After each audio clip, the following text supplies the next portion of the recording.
चलिए हम लोग पढ़ रहे हैं हिस्ट्री के बारे में, मध्य भारत का इतिहास, ठीक है। और जैसा कि मध्य भारत इतिहास के बारे में हम लोग जान पढ़ रहे हैं दिल्ली सल्तनत में, और आप लोग इस बात से भली भांति परिचित है कि दिल्ली सल्तनत पर मुख्य रूप से 5 राजवंशों का शासन हुआ। कितने राजवंश का? 5 राजवंश हुआ था। उस पहला वंश का जो नाम था उसमें था गुलाम वंश। क्या नाम था? गुलाम वंश। तो जैसा कि जानते हैं कि दिल्ली सल्तनत पर जो शासन हुआ वो का लगभग कितने साल को चला था? 320 वर्षों तक चला था। तो जो कार्यकाल था आपका आपका 1206 से लेकर के लगभग 1526 1206 ईस्वी से लेकर के 1526 ईस्वी पर जो दिल्ली की गद्दी पर जो शासन चला वो मुस्लिम शासकों का चला। तो उस मुस्लिम शासकों में जनरली थे 5 वंशज थे साथ का शासन करने वाले, जो इसका क्रमबद्ध आपको पता होना चाहिए। एक बार रिमाइंड कीजिए क्रमबद्ध क्या था। पहले गुलाम वंश, गुलाम वंश के बाद खिलजी वंश, खिलजी वंश के बाद तुगलक वंश, तुगलक वंश के बाद सैयद वंश, और सैयद वंश के बाद लोधी वंश। यही कार्यकाल चला। और इस 5 राजवंशों को दिल्ली सल्तनत में अलग अलग नामों से पुकारा जाता है। यहां पर आपको पहली कक्षा में चार्ट बता दिए थे, ठीक है।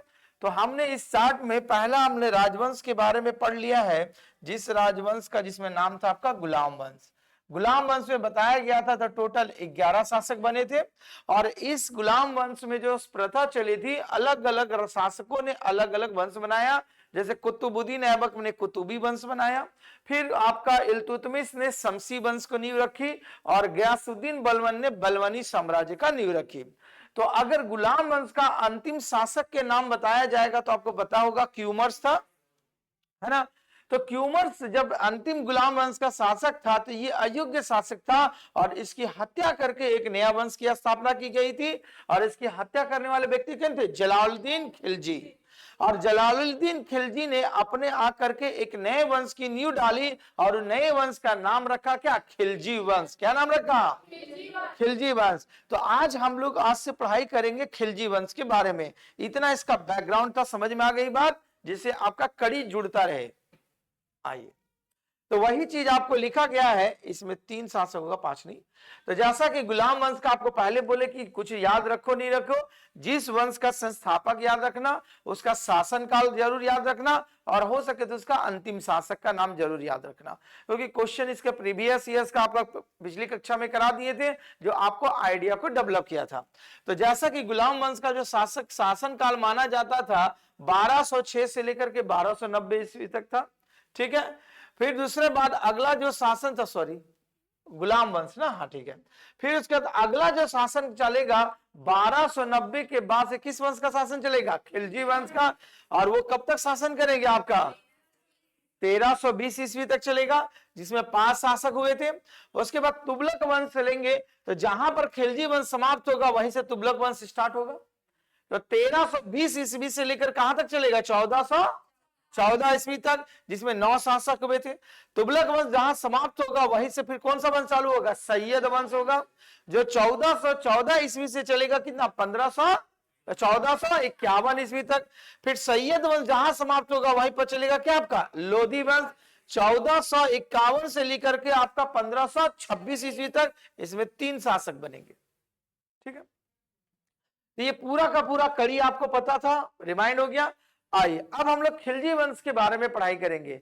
जैसा कि आप लोग जानते हैं खिलजी वंश की नींव पड़ी गुलाम वंश के अंत के बाद, और गुलाम वंश का अंतिम शासक क्यूमर्स था। जब उसकी हत्या कर दी गई 1290 ईस्वी में, किसने हत्या की थी? जलालुद्दीन खिलजी ने। जलालुद्दीन फिरोज खिलजी बोलिए या जलालुद्दीन खिलजी, ठीक है। तो जलालुद्दीन फिरोज खिलजी ने जब 1290 ईस्वी में हत्या कर दी, तो उन्होंने अब बोला कि गुलाम वंश हम क्यों बनाए जब मेरा अपना नाम है। जैसे सपोज दैट आप जब किसी जमीन को अपने अधीन में कर लेते हैं तो उस जमींदार का नाम रहता है, और उसको पैसा देते तो अपना नामकरण करते हैं, क्या बोलते हैं? उसी का नाम पर चले दे, तब फायदा क्या हुआ? पहचान तो नहीं रहेगी कि आपका प्रॉपर्टी है। तो इसी कारण वंशज में भी यही परंपरा चली। जब उसका कोई है ही नहीं योग्य शासक जब समाप्त हो गया तो उसके नाम पर क्यों शासन करेंगे? हमारा नया सिस्टम चालू होगा। तो इसीलिए उसने नींव डाली खिलजी वंश का। कब डाली? 1290 ईस्वी में। तो 1290 ईस्वी में जब डाले तो इस वंश का जो शासन चला था 1290 से लेकर के इसका जलालुद्दीन खिलजी का 1296 तक, ठीक है। और अगर बोलेंगे खिलजी वंश का शासन कब चला था, तो बोलेंगे 1290 से लेकर के 1320 तक। लेकिन अगर कहेंगे जलालुद्दीन फिरोज खिलजी का शासन कब से कब तक चला, तब बोलेंगे आप कितना, 1290 से लेकर के 1296 तक। इस गद्दी पर जो चला, फिर जलालुद्दीन फिरोज शाह बोलिए या जलालुद्दीन फिरोज शाह खिलजी बोलिए, ठीक है। अब देखिए वही लिखा गया पहला लाइन में आपका कि खिलजी वंश का जो संस्थापक बने थे, वो संस्थापक कौन बने थे, जलालुद्दीन फिरोज खिलजी। इसने अपनी राजधानी जो बनाई थी, किलो खरी बनाई थी प्रारंभ में, स्टार्टिंग में, जिसमें एक सामंत के रूप में काम करते थे, ठीक है। तो जलालुद्दीन खिलजी जो था, इसके बारे में इतिहासकारों का बहुत मान्यताएं अलग अलग दिया हुआ है।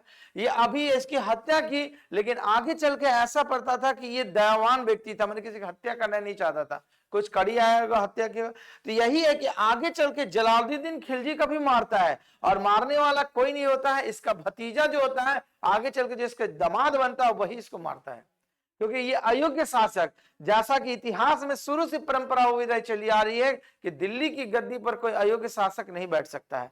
अगर वो अयोग्य रहा तो उसकी हत्या डेफिनेट कर दी जाएगी, क्योंकि अगर योग्य शासक नहीं रहेगा दिल्ली की गद्दी पर, तो क्या होगा, विदेशी आक्रमण आपके ज्यादा होंगे, जो आपके क्या बोलते हैं, राज्य के लिए सुरक्षित कार्य नहीं होगा, ठीक है। तो देखो बोला गया है इन्होंने जनता की इच्छाओं के अनुरूप ही शासन किया, और एक उदारवादी शासक थे। दयावान उदारवादी की भाषा यूज होना ही नहीं है, तो अगर उदारवादी होगा तो फिर ये ज्यादा लंबे समय तक शासन नहीं करेगा, क्योंकि बोला जाता है नहीं कि अगर उस समय क्या होता था, बाहुबली का शासन था। आप जितना योग्य रहेंगे, जितना शक्तिशाली और जितनी सेनाएं जिसके पक्ष में, वही गद्दी पर बैठता था। पीछे घटनाएं वही चली आ रही थी। दूसरी सबसे ये महत्वपूर्ण बात ये थी कि ये भारत के निवासी नहीं थे, ये तो अरब से आए थे, तुर्किस्तान से आए थे, तुर्क लोग थे ये लोग। तो इसे भारत का विद्रोह सामना करना, छोटे छोटे राज्य जो विद्रोह करना, उसका सामना करना। तो इसीलिए यहां पर दिल्ली की गद्दी पर लोग का दिमाग में था कि अगर हमारे पूर्वज अयोग्य रहेंगे तो दिल्ली की गद्दी पर नहीं शासन कर पाएंगे नीचे का जनरेशन। तो इसीलिए उसके जो नेक्स्ट जनरेशन वाले रहते थे, अपने पूर्वजों की हत्या करके गद्दी पर बैठते थे, जिसे जनता में यह संदेश भेजने के लिए कि उससे योग्य शासक हम है तो हम शासन करेंगे, ठीक।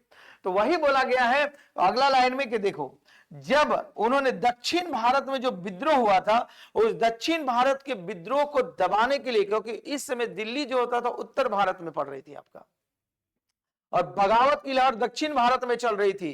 पालवन, पल्लव, सेन, चालुक्य, ये सभी का जब पूरा का पूरा छोटा छोटा तो वंश कबीला में कन्वर्ट हो गया था, तो ये सभी का जब शासन व्यवस्था में चल रहा था विद्रोह को, तो इसने उन्हें दबाने के लिए अपने दामाद बोलिए, बाद में दामाद बना, पहले उसका भतीजा था जलालुद्दीन फिरोज शाह खिलजी का, जिसका नाम था अलाउद्दीन खिलजी। क्या नाम था? तो अलाउद्दीन खिलजी को भेजा, जाओ वहां दमन करो, विद्रोह करना। तो जब इसको दक्षिण भारत में भेजा तो वहां के शासकों को पराजित किया। तो पराजित जब करता है राजा, तो आप लोग जानते हैं वहां से अपार धन संपदा लेकर के आता है, ऐसे थोड़ा ना जाए मार दिया और वापस लौट गया। तो जब वहां के साम्राज्य दक्षिण भारत के राजाओं को पराजित करके जब फिर वो दिल्ली की तरफ लौट रहा था, तो उसमें शासन तो चल रहा था किसका चल रहा था? जलालुद्दीन। ये जलालुद्दीन है, ये अलाउद्दीन है, ठीक है।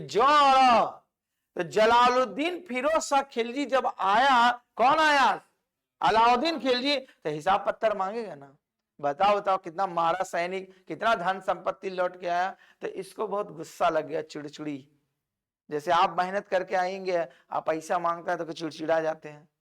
जब पढ़ लिख के जाते हैं घर में, बोलते काम करो, माइंड एकदम 440 वोल्ट में गर्म, इधर पढ़ के गया तुरंत काम धंधा में लगा दे, तो गुस्सेले रहते हैं।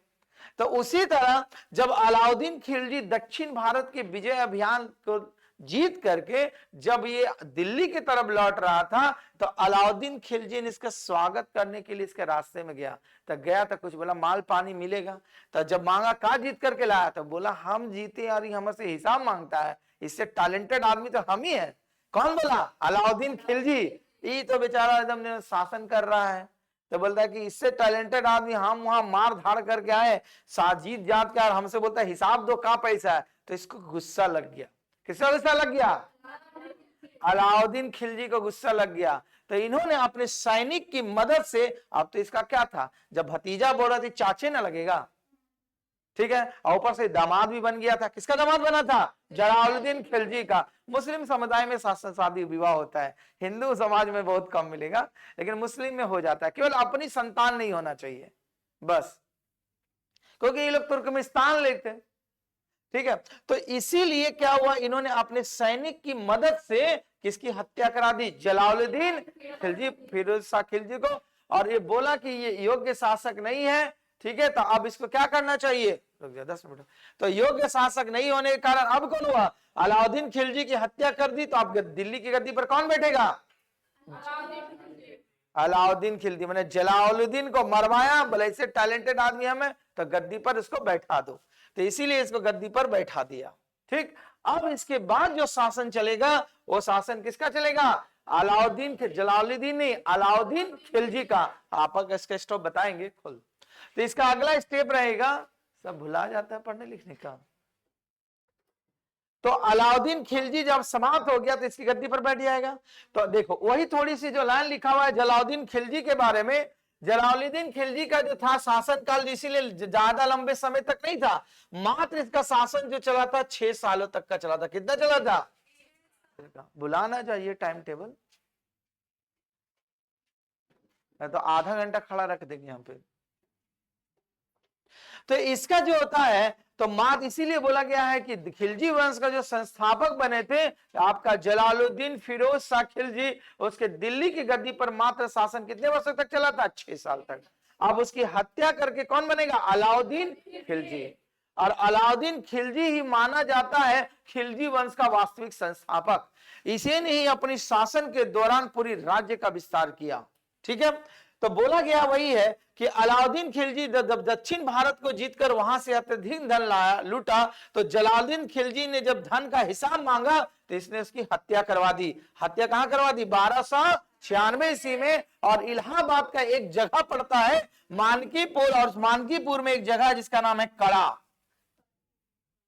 ठीक है, कड़ा एक जगह का नाम पड़ता है।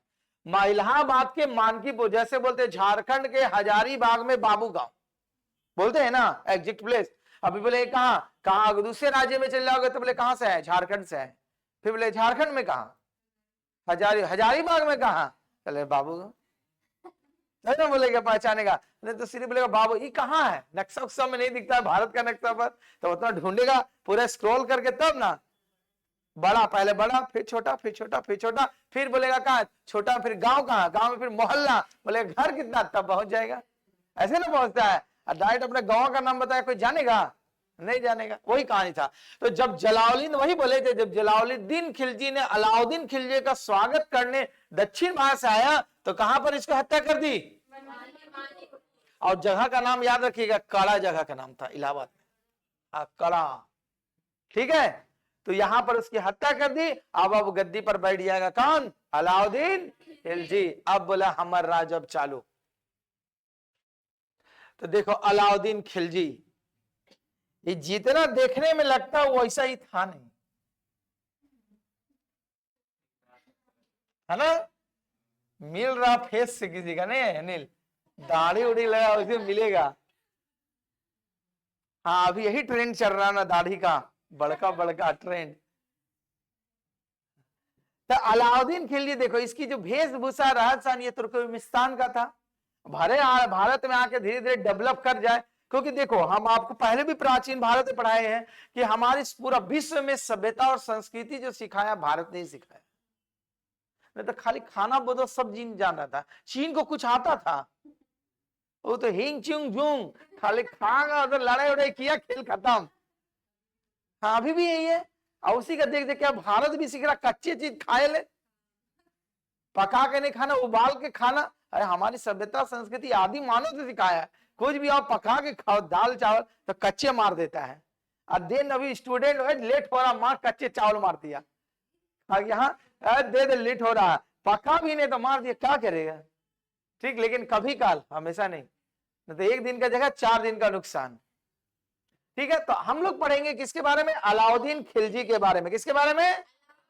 अलाउद्दीन खिलजी। तो अलाउद्दीन खिलजी का जो शासन काल जो चालू होता है 1296 ईस्वी से 1296 96 ईस्वी से लेकर के 1316 ईस्वी, 96 400 लगभग 20 वर्ष, 96 420 वर्ष। तो 20 वर्ष की गद्दी पर जब अलाउद्दीन खिलजी बैठेगा तो ये अपने चाचा का तरह नहीं था, अलाउद्दीन फिरोज शाह खिलजी का तरह नहीं था, गद्दी मिल गया शासन करो। ये बहुत ही महत्वाकांक्षी आदमी था। महत्वाकांक्षी मतलब ये अपने जीवन का इसका दो बड़ा लक्ष्य था जब दिल्ली की गद्दी पर बैठा। पहला लक्ष्य कि ये एक नया धर्म को जन्म देना चाहता था, जिस प्रकार मुस्लिम धर्म में जो पैगंबर साहब हुआ करते थे जानते ही हैं, है ना। तो वो जिस तरह एक मुस्लिम धर्म का नया धर्म क्रिएट किया, तो ये भी चाहता था कि हमारा जब तक शासन रहे तो एक नया धर्म को बनाना है। ठीक, तो धर्म बनाना पहला टारगेट था। और दूसरा टारगेट था ये पूरा विश्व विजय बनना चाहता था सिकंदर का तरह। इसकी दो जीवन की सबसे बड़ी महत्वाकांक्षाएं थे। महत्वाकांक्षा मतलब समझते हैं ना, इच्छाएं, कि हम गद्दी पर जब बैठे दिल्ली सल्तनत, क्योंकि उस समय कोई तो था नहीं दिल्ली सल्तनत, और दिल्ली सल्तनत का साम्राज्य जानते हैं कि पाकिस्तान का एकदम अफगानिस्तान कुछ एरिया तक टच था, पूरा अखंड भारत का शासन चल रहा था, और इससे शक्तिशाली कोई शासक भी नहीं था उस समय। तो इसके जीवन की दो महत्वपूर्ण कांक्षाएं थी। तो दूसरा वाला तो समझ में आता है कि ये क्या बनना चाहता था, विश्व विजय। तो अगर बोला जाए कि दिल्ली सल्तनत के किस शासक को द्वितीय सिकंदर के नाम से जाना जाता है, तो याद रखिएगा अलाउद्दीन खिलजी को कहा जाता है। क्या किसे कहा जाता है? एक तो सिकंदर था विश्व विजय अभियान पर, उसी प्रकार अगर भारत दिल्ली सल्तनत के शासन काल में किस शासक को द्वितीय शासक के नाम से जाना जाता है।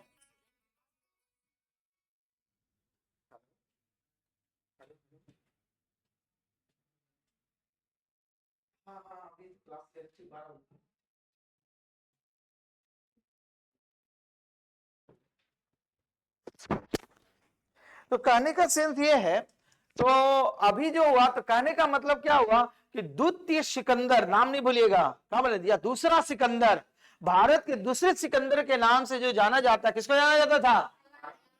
क्योंकि इसके जीवन का दो ही लक्ष्य था, और इन्होंने बहुत हद तक पूरा किया, पूरा नहीं। इन्होंने क्या किया, उत्तर भारत पर तो कंट्रोल कर लिया था, इन्होंने दक्षिण भारत पर शासन नहीं करना चाहिए। इसके बहुत ही पहले इसका दो पहला क्या होता, पैगंबर जो इस्लाम धर्म के जो थे, जिन्हें धर्म का गुरु माना जाता है, उसके अनुसार एक नया धर्म बनाना चाहते थे। तो ये जो था, इस क्या कहता, कोई भी इच्छाएं रहता था तो उसे सलाह मशवरा करता था पहले। तो सलाह मशवरा क्यों करेंगे, उस समय क्या होता था, दिल्ली सल्तनत के जिस समय था, खलीफा काजियों का दबदबा था। कोई भी परामर्श जैसे आप लेते हैं तो क्या होते हैं, कोई सीनियर से लेते हैं, और अपने घर के कोई रीति रिवाज रहते हैं तो आपके जो सीनियर दादा दादी होते हैं उससे परामर्श लेते हैं कैसे क्या करना। अगर कोई नया सिस्टम लाना है तो अपने कुल गुरु जो रहेंगे उससे परामर्श लेते हैं। यही परंपरा में चलती आ रही है। ठीक, मतलब जिस चीज के बारे में आप नहीं जानते हैं तो अपने सीनियर से परामर्श लेते हैं। तो सेम इसी प्रकार से ये जब बोला कि हम दूसरे काम करना चाहते हैं, मतलब हम पैगंबर साहब के जिस तरह ने एक नया धर्म बनाया था इस्लाम धर्म, उसी तरह हम एक नया धर्म बनाना चाहते हैं। तो उस समय एक काजी थे, उस काजी का नाम होगा, ठीक, उस काजी का नाम था, आपको कहीं लिख दिए होंगे, मिलेगा नाम, बोले देखो, काजी अमा उल मुल्क, यही काजी थे। हाँ, अमा उल मुल्क नाम भूलिएगा, क्योंकि मिलवे करेगा। तो ये काजी से परामर्श लिए, तो ये विद्वान थे, तो बोला कि तुम शासक है, तुम्हारा ये सब काम नहीं है धर्म उरम चलाना, तुम गद्दी संभालो। तो ये उस बात को तो इग्नोर कर दिया। लेकिन दूसरी बात जो था दिल्ली की, बोला था क्या, हमको पूरा विश्व विजय बनना है। तो विश्व विजय बनने से पहले क्या होगा, पहले भारत पर तो विजय करना पड़ेगा। तो ये बोला कि हम उत्तर भारत में तो अपनी विस्तार कर ही चुके हैं, इसका टारगेट था दक्षिण भारत, क्योंकि दक्षिण भारत से लड़के आया था। तो बोला कि अगर हम भारत में अगर रहना चाहते हैं तो हमको कुछ लोगों पर कंट्रोल करना पड़ेगा। पहला सैनिक, ठीक। दूसरा नंबर जो बार बार आता है, जब हमला कर देता है, सुतल रहे रात में हमला बोल, आक्रमण, तो आक्रमण, बेचारा उठ के राजा लोग का तैयारी रहना पड़ेगा। अब मान लो राजा सुता हुआ रात को सूचना दे दिया कि हमला हो रहा है, तो राजा सुतेगा फिर? तो मान लो भी आ गया, और जनरली हो भी करेगा क्योंकि ये भी तो भारत का नहीं था। तो दक्षिण भारत वाला अलग परेशान करे। फिर जो अमीर लोग थे, मतलब दिल्ली सल्तनतिया में जो अमीर सरदार लोग थे, वो लोग से ही परेशान था। तो बोला कि इस सब को अंत करना चाहिए। बहुत इंटेलिजेंट आदमी था, बोले महत्वाकांक्षी आदमी था ये। आज इसके अंदर में महत्वाकांक्षी रहेगा ना, तो ब्रेन भी वैसे ही चलेगा। बात याद।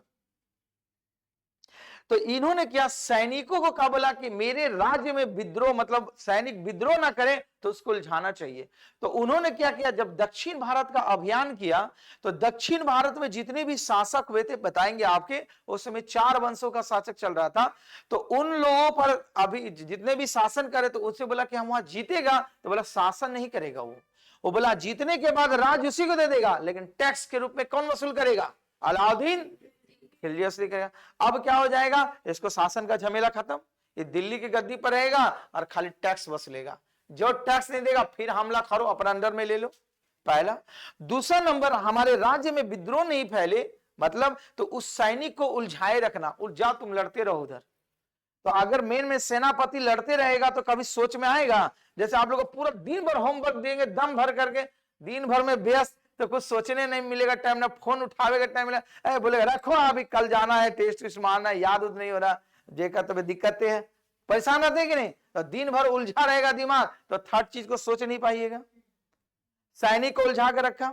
और अमीर लोग जो था, जैसे अमीर पैसा वाला, तो वो बोलेगा कि चलो समर्थन होकर के पूरा करेंगे, तो वहां पढ़ाएंगे। इन्होंने नियंत्रण पद्धति में क्या किया था, अमीर लोग इतना टैक्स लगा दिया, इतना टैक्स लगा दिया, उसको पूरा कंगाले कर दिया।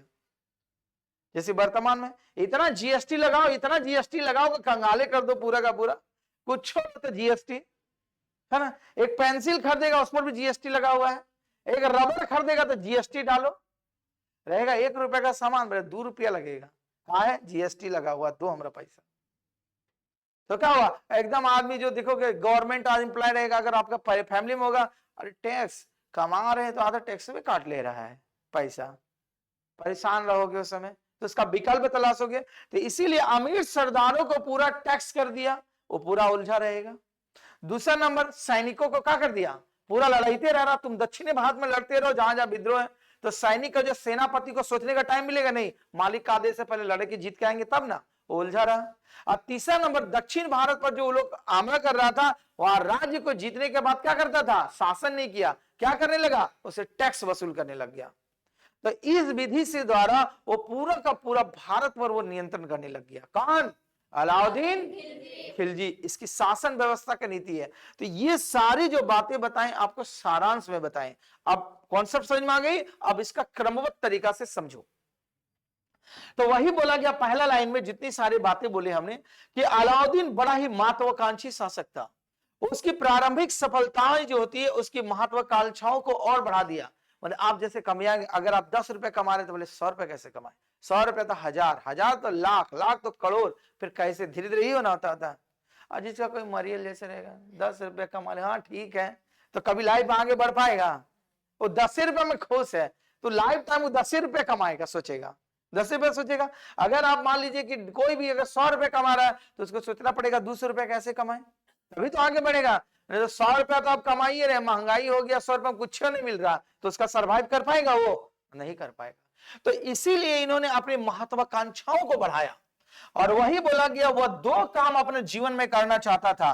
पहला, पैगंबर मोहम्मद की तरह वो एक नया धर्म चलाना चाहता था, और उसका दूसरा उद्देश्य सिकंदर का तरह विश्व विजेता बनना चाहता था, जो आपको पहले बोले थे उसका जीतना। हाँ, सिकंदर, क्योंकि सिकंदर भी विश्व विजय अभियान पर निकला था। तो इसीलिए इसके जीवन का 2 महत्वपूर्ण लक्ष्य था। पहला लक्ष्य क्या था, पैगंबर मोहम्मद की तरह एक नया धर्म को बनाना, और दूसरा इनका क्या था, विश्व विजय बनना। इसके जीवन का 2 लक्ष्य था। कब, जब ये दिल्ली की गद्दी पर बैठे तब। ठीक, आगे समझो। तो वही बोला गया, इसकी थोड़ी बैकग्राउंड पर जाएंगे। तो बैकग्राउंड इसका बोलता है कि जब ये अलाउद्दीन खिलजी था तो इसको बचपन में किसी नाम से पुकारा जाता था, और उस नाम का क्या था, अली। अली ऐसा माना जाता है कि अली जो है मतलब पैगंबर साहब के द्वारा माने वो लोग का धर्म का सबसे बहुत प्रमुख नाम माना जाता है।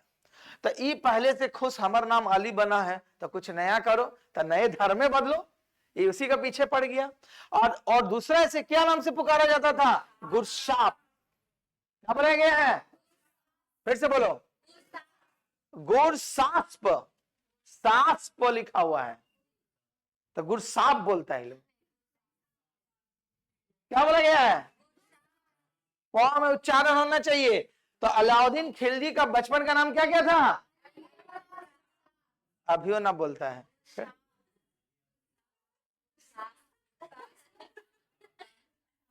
सांप नहीं, सास्प। हाँ, गुड़ सास्प, ठीक है ना, तो सांप नहीं बोल दीजिएगा, ठीक है। ठीक है, तो अलाउद्दीन खिलजी का बचपन का नाम पता चल गया ना, क्या क्या नाम था? हाँ अभी बोला। तो जब बोला गया ये अपना जो राज्यभिषेक किया, ये बड़ा ठाट बाट वाला आदमी था, इन्हें के सस्ते में काम चला ले। देखो अपना राज्यभिषेक जो करवाया, कहां पर करवाया? बलवान का जो राजमहल था उसी में। बोला ऐसे शासन कर लेंगे, जाएंगे मैदान में गए, लड्डू ने बांटे, राज्यभिषेक हो गया। नहीं, किसका क्या हुआ नहीं जानती है, तो मिला कुछ मिठाई उठाई नहीं मिला। तो इन्होंने अपने राज्यभिषेक, अगर पूछा जाए अलाउद्दीन खिलजी ने अपने राज्यभिषेक कहां कराया था, तो कहां कराया था? बलवान के राजमहल में, लाल महल जगह था। फिर उसके बाद इसने सिकंदर की भांति क्या बनना चाहता था? विश्व विजय अभियान। इसीलिए इसे नाम से जाना जाता है द्वितीय सिकंदर या सिकंदरे सानी। किस नाम से जाना जाता है? काहे? क्योंकि इसका महत्वाकांक्षा था कि हम विश्व विजय पर जीतेंगे, पूरा विश्व पर कब्जा करना चाहता है। तो बोलता विश्व विजय, बोलता है कि पहले अपने घर वालों को ठीक कर दो, तो इसलिए दक्षिण भारत में बेचारा लड़ता है। फिर उसके बाद इसने कौन सा पद को मान्यता दी थी? खलीफा। और आप खलीफा के पद को मान्यता दी थी, और आपको बताए थे कि उस समय खलीफा का पद बहुत ही पावरफुल माना जाता था। खलीफा पढ़ाए थे ना आपको, खलीफा इतना पावरफुल माना जाता है कि उसके आदेश को जनता भी इनकार नहीं कर सकता था।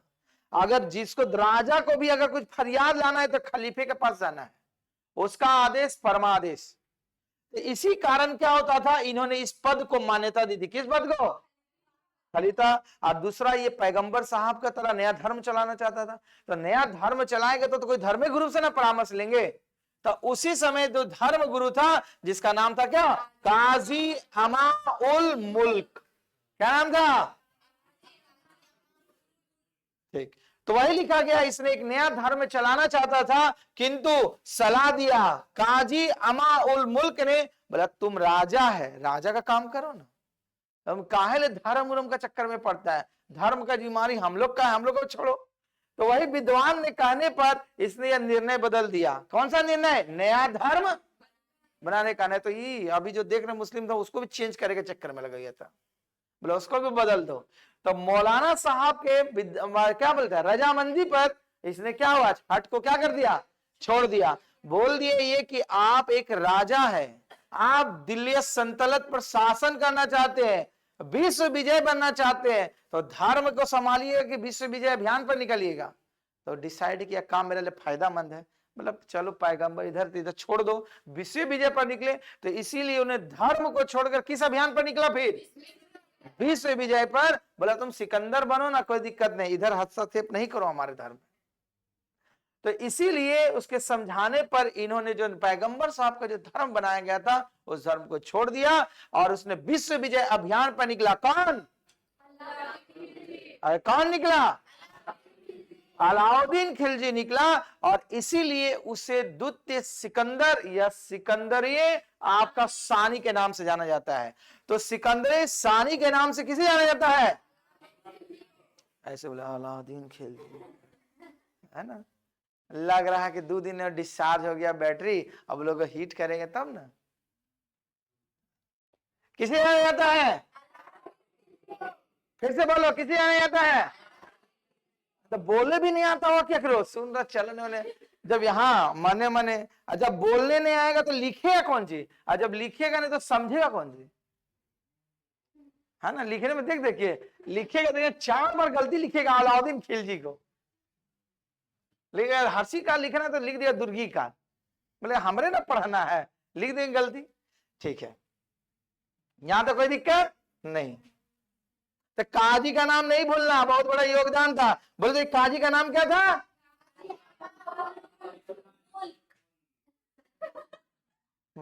फिर से बोलो, फिर से बोलो, काजी अमा उल मुल्क।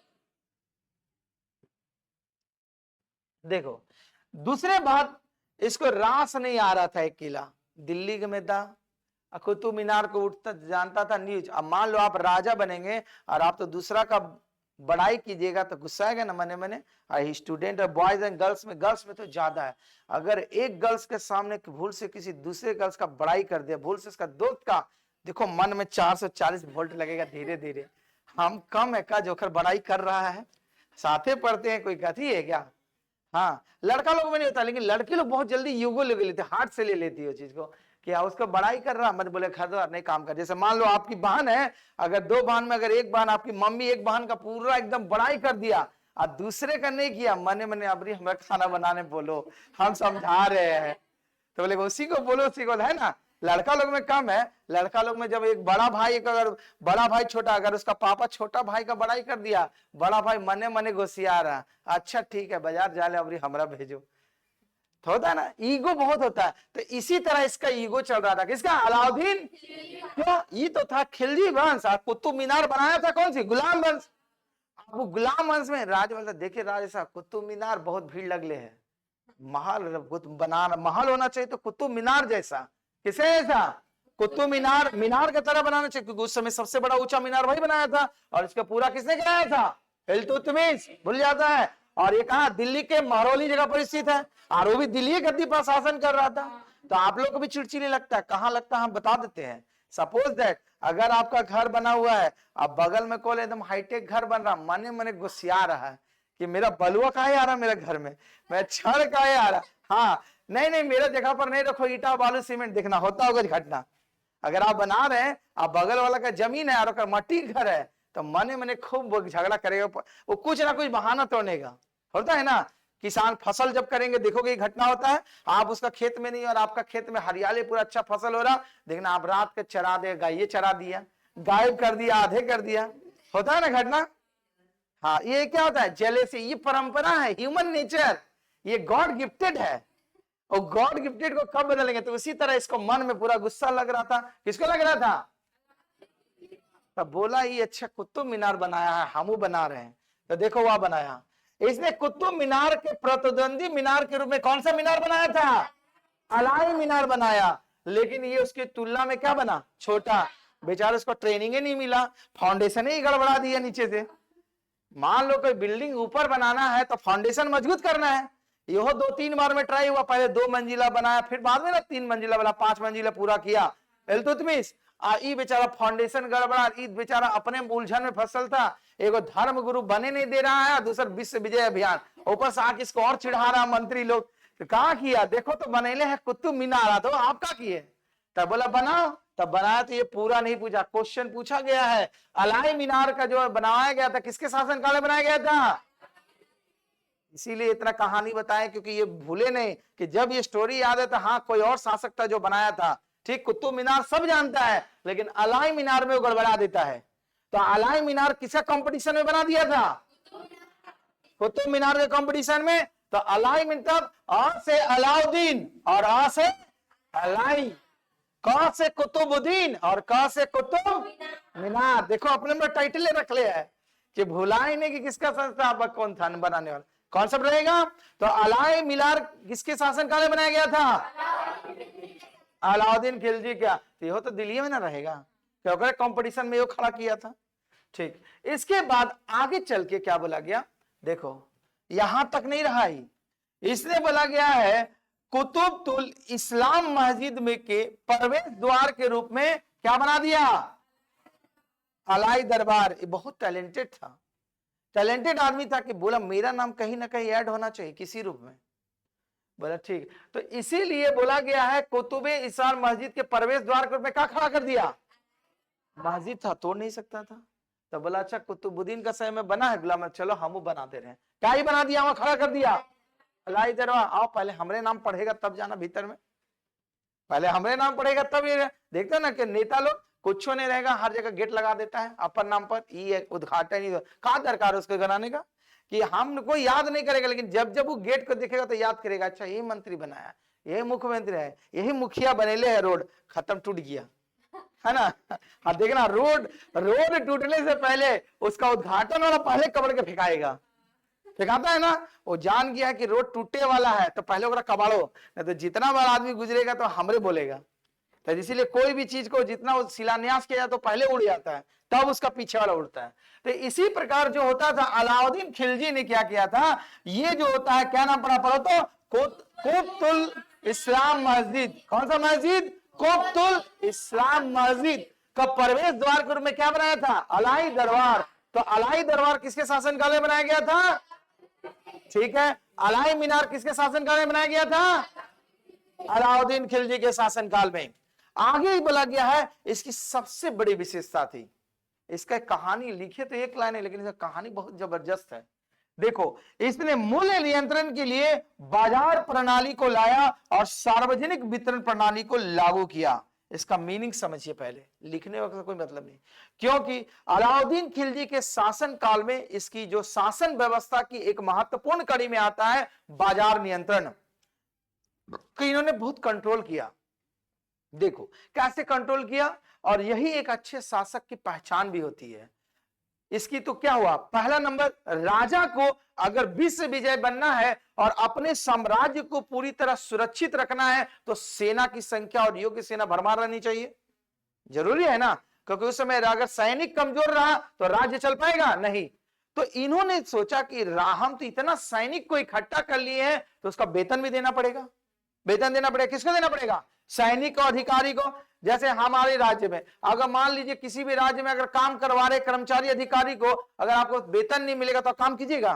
बोलेगा रखो, 1-2 साल से तनख्वाह नहीं दे रहा, काम उधर नहीं होगा, चल दूसरा काम धंधा में लग जाएगा। और अगर आप बोलिएगा भी तो कोई इसका इफेक्ट नहीं पड़ेगा, डायरेक्ट बोलेगा पीछे वाला पैसा दीजिए तभी ना हम काम करेंगे।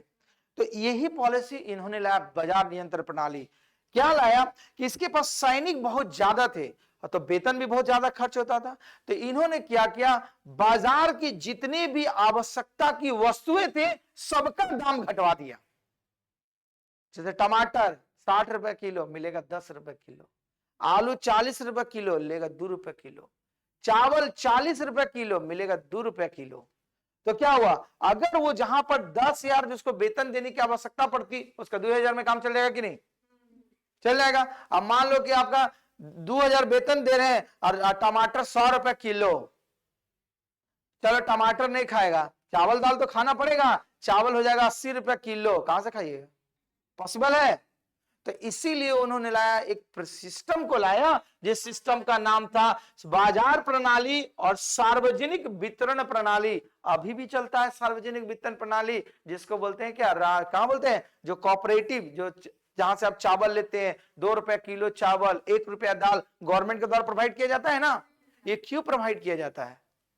इसका वजह यही है, भले पॉलिटिकल मैटर से नहीं बोल रहे हैं, इसलिए वजह है कि उन व्यक्तियों को जिनकी आमदनी इतनी नहीं है कि वो अपने परिवार का भरण पोषण करे, कम से कम वो उस चावल से मिले खाने के लिए, वो भूखे नहीं मरे। अगर भूखे सब मरने लगे तो राज्य में विद्रोह नहीं फैल जाएगा, तो खाने के नहीं मिल रहा है। लेकिन इंटेलिजेंट आदमी है झारखंड के, खरीदता है 2 रुपए बेच देता है 40 रुपए। हाँ, एक देख खरीदा दूसरे की क्वालिटी ठीक नहीं है। तो ये जो होता है सार्वजनिक वितरण प्रणाली लाने का लाया पहला। और दूसरा सबसे बड़ा सुन लो इसका, सुनो कहानी से नहीं मिलेगा, हमरे से मिलेगा ये सब। बाजार पर दूसरी बात, इसका बाजार का सिस्टम बहुत टाइट था। अगर कोई भी दुकानदार तौलने में अगर गलती कर दे तो उसकी सजा बहुत खतरनाक थी। अभी जाइएगा आलू लेने, अगर आलू तौले 5 किलो और ठहर गया 4 किलो, 4.5 किलो ठहरबे करेगा, देखिए घर में तौलिएगा तो ठीक है, तो आधा किलो गायब।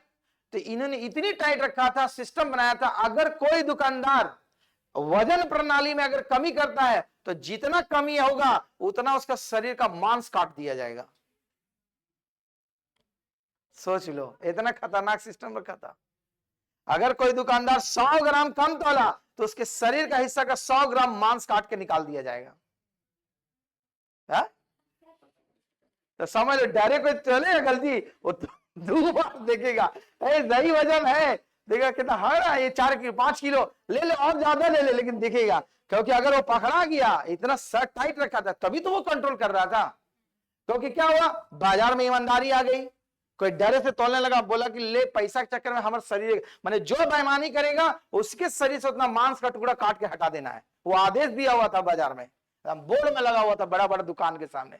अगर कोई भी दुकानदार अगर वजन प्रणाली में गलती पाया गया तो उसके शरीर का उतना मांस काट के निकाल लिया जाएगा। ये आदेश था, किसका आदेश था? बाजार नियंत्रण प्रणाली। ऐसा था, ऐसा नहीं ना कि जाओ घूस दे दो चल दो। अभी भी हमारे समाज सिस्टम है जिसको बोलते हैं सेल टैक्स ऑफिसर। आप एसएससी में जब ज्वाइनिंग कीजिएगा तो ये पोस्ट मिलेगा आपको, ठीक है। उसका काम ही होता है, देखोगे बटखारा मेजरमेंट करना, कहीं गलती दे रहा है कि क्या दे रहा क्या दे रहा, वो मेजरमेंट करने आता है। एसएसआई फूड वाला विभाग, खराब खाना मिल रहा, आप जो खा रहे हैं मार्केट में सही खाना बिक रहा है कि नहीं बिक रहा, आप जो सब्जी ला रहे हैं उसमें ज्यादा खाद का केमिकल का तो यूज नहीं कर रहे हैं, ये सभी हमारे गवर्नमेंट में अभी भी है, लेकिन कोई जानता नहीं है। ये सभी वही सिस्टम लागू हुआ है, अभी भी है, लेकिन अभी उतना टाइट नियम नहीं, अभी वही सिस्टम लगा देते हो। जो गलत तौलेगा पाया गया उसका उतना शरीर का मान से तनख्वाह सैलरी नहीं लेगा, उसका मान से काट के निकालेगा। तो कभी गलती करेगा उसका, वो ज्यादा दे देगा लेकिन कम नहीं तौलेगा, करेगा ना। तो ईमानदारी, क्योंकि इसलिए उनको जरूरत पड़ी थी क्योंकि उतने सैनिक जितने रखे थे, 2 लाख से ज्यादा इनके यहां सैनिक थे। तो सैनिक का भरपाई कहां से करेगा? और राज खजाना खाली तो नहीं करेगा। जैसे ये बांग्लादेश का हाल हुआ है, श्रीलंका का हाल हुआ है, आधार कार्ड पाकिस्तान का हाल हुआ है। दिवालिया घोषित मतलब यही ना हुआ कि जब तक पैसा पूरा खत्म कर दे बाद में बोले कुछ है ही नहीं हमारे पास। ये स्टूडेंट लोग के पास भी आता है, 1 से 5 तारीख तक पूरा हरियाली रहेगा, 6 तारीख आएगा धीरे धीरे घटने लगेगा, और 20 से 30 वाला बहुत डेंजर समय होता है स्टूडेंट का, उधारी में चलता है, क्योंकि 2 तारीख आएगा 5 तारीख तभी ना फिर सैलरी आएगी। तो इसीलिए ये मूल्य बाजार प्रणाली के नाम से बहुत विख्यात थे अलाउद्दीन खिलजी। इन्होंने पूरा बाजार को नियंत्रण किया था इस सिस्टम से, जिससे कोई आदमी किसी तरह का बेईमानी नहीं कर सकेगा, और जिसके राज्य में जितनी भी क्या सैनिक थे वो सैनिक की भरपाई कम वेतन में ही हो सके। अब सब चीज सिस्टम चलेगा, कम वेतन में मिलेगा तो आप पैसा का बढ़ाने का मांगे नहीं कीजिएगा। अब 2000 कमा रहे आपके 1000, 1000 तो बचिए जा रहा है, तो अब 10,000 का कहीं मांग कीजिएगा कि मैं सैलरी बढ़ाइए, नहीं बढ़ाएंगे। बोले कौन सी काम, 2 रुपया तो करिए दिए, आप कौन सी तरह चाहिए पैसा, और बचाया जाएगा। तो इसीलिए ये बाजार प्रणाली अगर एग्जाम में पूछा जाए कि किसने क्या बोला दिल्ली सल्तनत में सबसे पहले बाजार प्रणाली में सुधार की थी, तो उस व्यक्ति का नाम क्या था? अलाउद्दीन खिलजी। इसका बहुत बड़ा बैकग्राउंड था। और सार्वजनिक भारत में सबसे पहले सार्वजनिक वितरण प्रणाली जो शुरुआत करने वाला जो शासक था उसी का नाम था, क्या नाम था? अलाउद्दीन खिलजी। तो पहले राज्य की व्यवस्था को अपना ठीक किया, उसके बाद बोला गया है देखो इन्होंने नया सिस्टम लाया। पहले घोड़ा, अलाउद्दीन खिलजी ने घोड़ों की पहचान के लिए घोड़े दागने की प्रथा आरंभ की। अभी बोला घोड़ा दागा कैसे जाए? घोड़ा दागने की प्रथा का कहने का मतलब है हर अस्तबल में हर जगह घोड़ा रहता था। सपोज करो आप हजारीबाग में घोड़ा रख रहे हैं, ठीक रख रहे, फिर बोकारो में भी अस्तबल बना हुआ है। अस्तबल मतलब समझते हैं ना, जहां घोड़ा को रखा जाता है उसको अस्तबल कहते हैं। रांची में भी रखा हुआ है। अब ऐसा ना हो कि आपको तनख्वाह दे रहे घोड़ा पालन करने का हजारीबाग का, आपका जब चेकिंग में आए अब टैलेंट 2 रांची से उठा के ला दिए 10 घोड़ा, देखिए कितना अच्छा है। यही ना करते हैं, जब आएगा ये आप कहां करेंगे? एग्जाम में देखने को मिलता होगा। कभी आपका लेबोरेटरी नहीं खुलेगा, लेकिन जिस दिन एक्सटर्नल आएगा ना पूरा एकदम सजा लगे। इतना मेरा सेंटर में है भी, कॉलेज में इतना अच्छा अच्छा सुविधा है वो नहीं पता चलेगा। जब इन्विजिलेटर बाहर से आएंगे तब आपको दिखेगा कि मेरा कॉलेज में संसाधन कितना है। अभी देखेगा कुछ नजरे नहीं आएगा, लेकिन जब भारत बाहर से वेरिफिकेशन के लिए कोई आएगा तो देखोगे एकदम पूरा neat and clean college school, जहां पर भी वेरिफिकेशन है पूरा चकाचक, क्योंकि उसको पैसा मिलेगा तभी ना। यूजीसी आएगा यूनिवर्सिटी में चेक करेगा, कॉलेज में कॉलेज स्ट्रक्चर आएगा तभी ना फंड देगा कॉलेज वाला को। अब कुछ देख लेने दे रहे पैसा लग रहेगा, उधर झाड़ फूक है, झाड़ी उड़ी पड़ल है। तो देखो जब भी अपना कॉलेज का साफ सफाई देखिएगा और साफ से समझ लीजिए कहीं कोई चेकिंग में आ रहा है। तो इसीलिए इन्होंने ये सिस्टम लाया कि धोखेबाजी नहीं करे। क्यों? क्योंकि घुड़सवार उस समय सैनिक का महत्वपूर्ण अंग माना जाता था, क्योंकि स्थल सेना के बाद दूसरा का स्थान क्या आता था आपको? घुड़सवारी। घुड़सवारी के बाद क्या आता था? हाथी। तो ये बेईमानी की प्रथा ना चालू हो उसके शासन व्यवस्था में, तो इसीलिए घोड़े दागने की प्रथा की। मतलब हजारीबाग का घोड़ा मार दिया स्टैंप, उस पर जला स्टैंप मार दिया, लिखा गया हजारीबाग, वो मिटेगा जीवन बनने। और वही अभी स्टूडेंट लोग में है मॉडर्न, यहाँ गुदवाता क्या बोला जाता है? स्टिक क्या बोला जाता है उसको?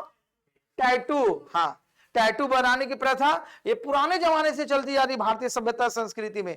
विशेष रूप से महिलाएं लोग करती थी। वो महिलाएं लोग के देखो आभूषण का अभाव रहता, दादी नानी घर में होगी तो देखोगे पूरा वो करवाते थे। क्यों? उसका एक श्रृंगार का अंग माना जाता था। अभी श्रृंगार का महत्वपूर्ण मेहंदी लगाया, अब मेहंदी लगाने का भी फुर्सत नहीं है तो रेडीमेड मेहंदी आता, मारेगा ठप ठप ठप, आधा घंटा में रेडी, फिर उसका नीट एंड क्लीन। तो टैटू बनाने की प्रथा अभी आप जाने, लेकिन हमारे भारतवर्ष में सदियों से चली आ रही थी।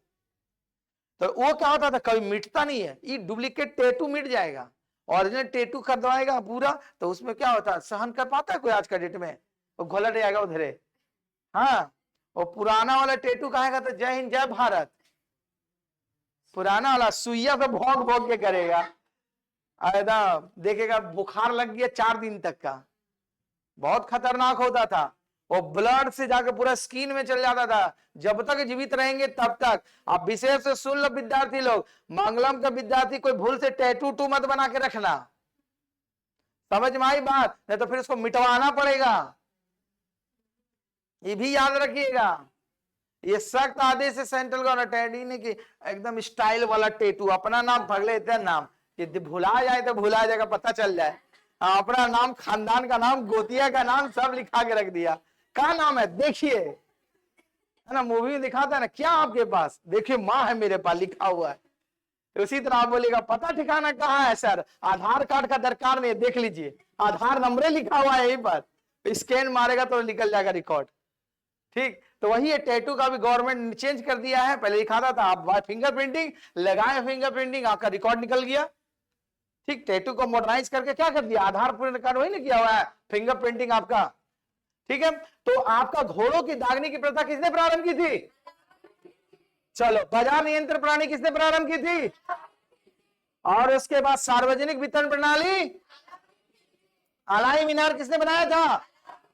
मरियल ऐसा ना बोलो, बढ़िया से बोलो, अलाई मीनार किसने बनाया था? फिर उसके बाद घोड़ों के दागने की प्रथा।